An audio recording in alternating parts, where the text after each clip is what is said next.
All right, today we're tackling a really cool economic mystery, one that kind of flips what you'd expect on its head. It's all about this huge ongoing battle between humans and machines, between our work and the technology that's supposed to make it obsolete. So, let me ask you this.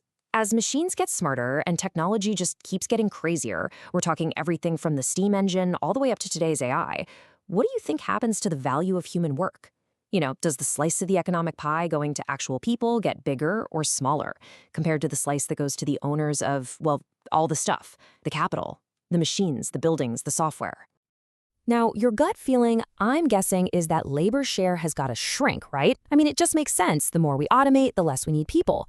But, and this is the big twist, when economists dug into the data looking at over 100 years of history, they found something that just didn't add up. The split between labor and capital, it wasn't really changing. It was shockingly stable. That right there, that stability, is the puzzle we're going to solve today. Yeah, this discovery was a real head-scratcher for economists. It became famous for this one simple persistent ratio, the 70-30 split. So, picture this. It's the 1950s, 1960s. Researchers are crunching the numbers on national income, and they keep seeing the same thing over and over. Year after year, decade after decade, it was like clockwork. About 70% of all the money a country made went to people. Wages, salaries, benefits. And the other 30%? That went to capital. Things like profits for the owners, interest on investments. And that's what was so wild about it. Just think about the world-changing tech that came out between, say, 1900 and 1960. We're talking cars, electricity, the assembly line, the whole shebang. And through all of that upheaval, this basic economic split just didn't budge. It made no sense. How was that even possible? So the story goes, one of these economists, totally stumped and holding all this confusing data, went to a mathematician for help. He basically just spread it all out and said, look, here's my data. What kind of math, what kind of formula could possibly explain this? How can labor and capital stay in this perfect balance? The answer he got? Well, it ended up changing the entire field of macroeconomics. And that answer came in the form of this really elegant formula called the Cobb-Douglas production function. Honestly, the easiest way to wrap your head around it is to think of it like a recipe, but for an entire economy. So let's grade down the ingredients. First up, we've got Y for output. This is the finished dish, right? It's the total economic pie. Every single thing a country produces in a year. All the cars, the apps, the lattes, you name it. Okay, next ingredient, L for labor. This one's super simple. It's just us. All the work people do, the hours we clock in, the smarts we bring to the job, totally essential. And our other key ingredient is K for capital. And yes, it's a K because the word comes from the German capital. Fun little fact for you. This is all the non-human stuff. Think factories, computers, robots, even the building you're in, all the tools that help us make things. And last but not least, we have A for technology. Now, this one's a little different. It's not really an ingredient. It's more like the quality of your kitchen. How good is your oven? How sharp are your knives? It's a measure of your overall efficiency.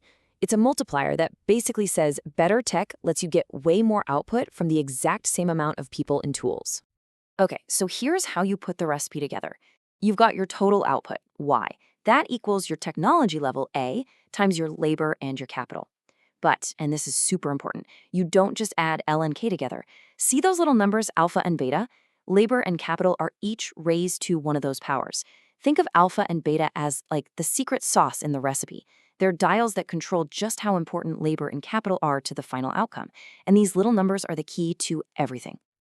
So this formula lets us ask a really fundamental question about growth. Economists call it returns to scale, but it's pretty simple, really.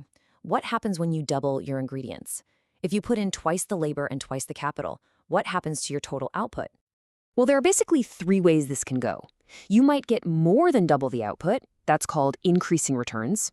You could get exactly double the output. We call that constant returns. Or you might get less than double back, which is, you guessed it, decreasing returns.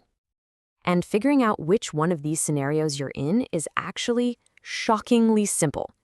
All you have to do is go back to those two little secret sauce numbers, alpha and beta, and just add them together.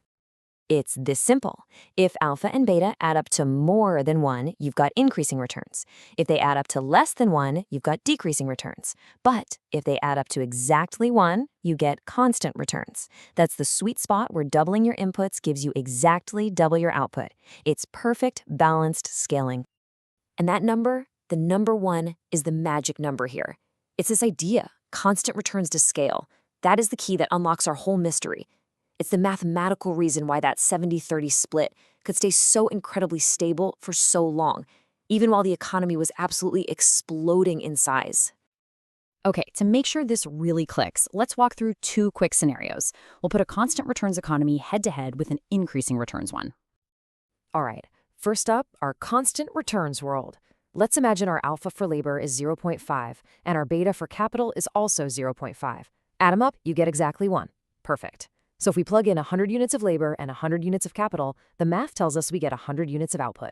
Simple enough? Okay, now for the real test. Let's double both of our inputs to 200. We run the numbers through the formula, and what do you know? We get exactly 200 units of output.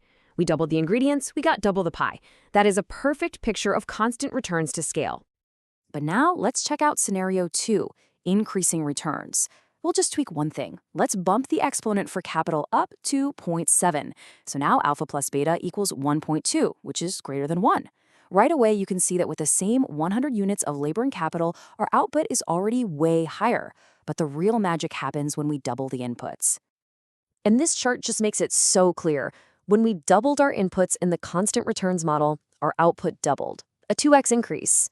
But in the increasing returns model, whoa, the output shoots up by about 2.3 times. You're getting an outsized gain. That's the whole deal with increasing returns. You start getting more back than you put in. So, okay, you might be thinking, this is a cool history lesson, but why should I care about some old formula from the 1900s? Well, because this way of thinking is more relevant today than ever. It gives us a really powerful framework for understanding how our economy actually works. So let's just recap. We started with this big puzzle. How did that 70-30 split between what goes to people and what goes to machines stay so stable for so long? The Cobb-Douglas function provided this beautiful, elegant solution. It showed us that if an economy has constant returns to scale, it can grow like crazy without fundamentally changing that balance of power. It might seem simple, but believe me, it is a foundational idea in economics for a very good reason. And that brings us right back to right now. For more than a century, that balance held strong. But the AI we have today, it feels like a totally different beast, doesn't it?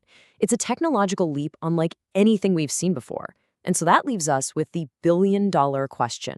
Is this it? Is AI the thing that finally shatters that historic 70-30 split and permanently shifts the economic balance away from human labor and towards capital? The truth is, nobody knows. The answer isn't in a textbook. It's being written right now, as we speak.